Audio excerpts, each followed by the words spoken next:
So following up on my video of a couple of days ago, I just had my second dose. It hasn't really been as bad for me, and that's probably because I had COVID.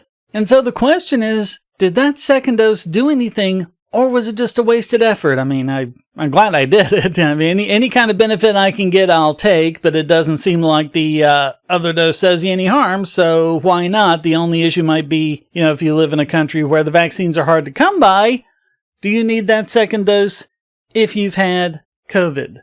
So that's what this article in Nature is all about. I'm not going over the study itself. This is a news article that accompanies the published study, so... Is one vaccine dose enough if you've had COVID? What the science says. Research shows that a previous coronavirus infection plus one dose of vaccine provides powerful protection, but concerns linger. And this was something else the previous article didn't really go into. It was just talking in general. If you just look at a whole bunch of people and see basically what happens, for the most part, the people who have had COVID didn't need the second dose. But according to this study, it may be a little more individualized with that. So they mention, studies show that people with previous exposure to SARS-CoV-2 tend to mount powerful immune responses to single shots and gain little added benefit from another injection. What's more, for people with immunity gained through infection, one dose typically boosts antibody numbers to levels that are equal to, or often greater than, those found in individuals who have not been infected and have received double doses. France, Germany, and Italy, among other countries, now advise only one dose of vaccine for people with a healthy immune system and a confirmed previous diagnosis. Many scientists who have studied immune responses to vaccination say such policies are a sensible way to make the most of limited supplies in countries that are racing to inoculate their populations. But scientists still don't know whether one-jab programs for the previously infected could leave some individuals with suboptimal protection, nor is it clear that such programs would be effective for all types of vaccine. So you have to consider the individual situation, and what sort of vaccine they're getting. There's ample laboratory-based evidence that people who have been infected by SARS-CoV-2 benefit from vaccination, prompting the World Health Organization and other public health agencies to recommend that such individuals still get vaccinated. There's less clarity, however, on whether they need to roll up their sleeves twice.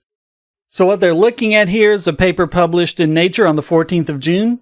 Researchers at the Rockefeller University in New York City studied people who contracted the virus early in the pandemic, and they got at least one dose of either the Pfizer-BioNTech or the Moderna vaccine, both of which are the Myrna vaccines. And they analyzed not only the level of neutralizing antibodies, but also the memory B cells. And remember, I talked about that last time, because if you just look at the antibodies like so much of the fearmongers have done, they go, oh, look, the antibodies go away very quickly. Well, they don't go away, they plateau, but still. It's not just the antibodies you want to look at, it's the memory cells. And the analogy I used was, it was like your immune system saving it to its hard drive. It remembers how to make the antibodies, so if it gets infected again, it says, hey, I know what to do here. It loads that program off of its hard drive, runs the program, starts making the antibodies. So you need to look at both of those, and they did that here. Once again, we're finding a very strong response from natural immunity from getting COVID because of these memory cells. But as strong as that immunity is, it's actually strengthened further by a dose of vaccine. And they say, in fact, just one dose of vaccine generated titers equal to or higher than those produced by 2 doses of vaccine in people without previous infections. It's really amazing, says virologist Theodora Not Even Gonna Try It, who co-led the study. I wish everyone's titers were like this. Yeah, fear my manly titers!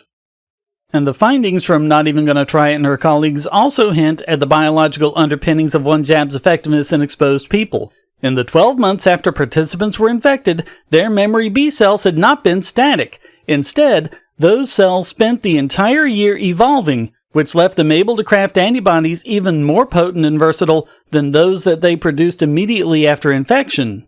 Other studies corroborate that thinking, with some showing that one shot can spur the growth of antibodies and infection-fighting T cells alike. We're all seeing pretty much the same thing, says John Wherry, an immunologist at the University of Pennsylvania Perelman School of Medicine in Philadelphia. For people who have recovered from COVID-19, the second shot doesn't seem to do a whole lot. I did get a reaction from the second shot. I got the stiff arm and I got the headaches, but it wasn't anything like the first one. Whereas for people who haven't had COVID, it's usually the other way around. The first shot doesn't do a whole lot. The second one has a bigger tendency to knock them out. Although most research on the topic so far is focused on Myrna vaccines, preliminary evidence from studies done in the UK and India suggests that single-dose strategies could succeed if they rely on using the shot from Oxford AstraZeneca, which uses an engineered adenovirus. And remember, we talked about that, and adenovirus is a kind of cold virus. It's responsible, I think, for something like 5% of colds. Most colds are rhinoviruses. If they're not a rhinovirus, they're most likely a coronavirus. If they're not either of those, they're most likely an adenovirus. But this adenovirus comes from chimpanzees and cannot infect humans, and so they engineered that to deliver the spike protein and stimulate the immune response. A study published last month showed that one dose of the AstraZeneca jab produced a much more powerful immune response in healthcare workers who had been infected than in colleagues who'd escaped infection. The results support a single-dose vaccination strategy for previously infected individuals to increase coverage and protect a large number of populations. A one-jab policy for those who have been infected might even help to overcome vaccine apathy, says Stacy Wood of North Carolina State University in Raleigh. See, I can pronounce their names from my home state. She argues that rather than sowing confusion, outreach that accounts for individual characteristics can help convince people who feel that their own circumstances, including infection history, make them unique.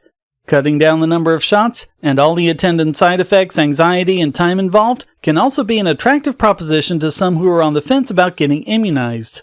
The more tailored approach is probably better at this point, Wood says. And the evidence is convincing scientists, and it's also convincing policymakers in countries where you don't have good vaccine availability. Providing only one dose to those who've had COVID-19 would free up many urgently needed vaccine doses. With the additional available vaccines, there would be no need to delay the second vaccine dose for naive individuals, argues a letter published in May in eBiomedicine and signed by 8 COVID-19 scientists. And increasingly, countries and regions that are short of vaccine are following the scientists' lead, at least for younger adults who do not have compromised immune systems. But not all governments are on board with this approach. In the United States, for instance, where vaccine is relatively plentiful, officials still recommend 2 doses for all.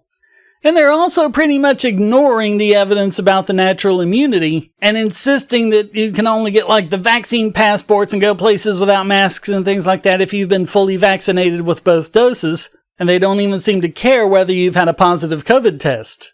Even though that alone should give you pretty strong immunity, and that plus a single dose of vaccine would give you even better immunity than someone who got both vaccines but never got COVID. So, determining prior infection history is not recommended for the purposes of vaccine decision-making, says Kate Gersich, a spokesperson for the U.S. Centers for Disease Control and Prevention in Atlanta, Georgia. Yep, the CDC, ignoring the science whenever it makes politics inconvenient, their long and proud tradition. Scientists also point out that some people who have become infected with SARS-CoV-2 mount a relatively weak immune response. Such a response is especially common in people who don't develop COVID-19 symptoms.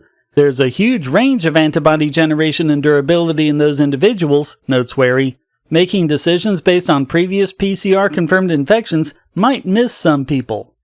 So if you had it, but you didn't have a bad case of it, or you're completely asymptomatic, maybe your immune response isn't as strong as it is in people who've had full-blown cases of COVID. So they say, that's where diagnostic antibody testing could help. Screening for antibodies to the hepatitis B virus is already routine in some settings to guide vaccination strategies against that infectious agent. And the same could be done with antibodies to the SARS-CoV-2 spike protein, a marker of both natural and vaccine-induced immunity, says Viviana Simon, an infectious disease specialist at Mount Sinai and a signatory to the eBiomedicine letter. When in doubt, I'm all for a second dose, she says. But I personally hope that we can move eventually to more personalized schedules and recommendations. Yep, because it turns out, guess what? People are individuals, not categories. Which makes it even more ridiculous when you have the CDC and Joe Biden and various governors and people like that trying to lay down a single policy that affects everybody. That just hasn't proven to be the case in anything, really. And it's certainly not the case here. So once again, to all of those who have been screeching, listen to the science, I say, back at ya. So thanks for watching. Please hit like, subscribe, and the bell. Try to get beyond the YouTube shadow banning algorithms. And also share this video everywhere you can. Or you can just watch it over on Odysee.com, which is always monetized and never censored. Also, please remember to go to donate.bogosity.tv for all sorts of ways to donate to keep this channel going, including becoming a regular supporter at Patreon or Subscribestar, and get these videos early and without any ads or anything like that. So, thank you very much. Until next time, stay strong and be free.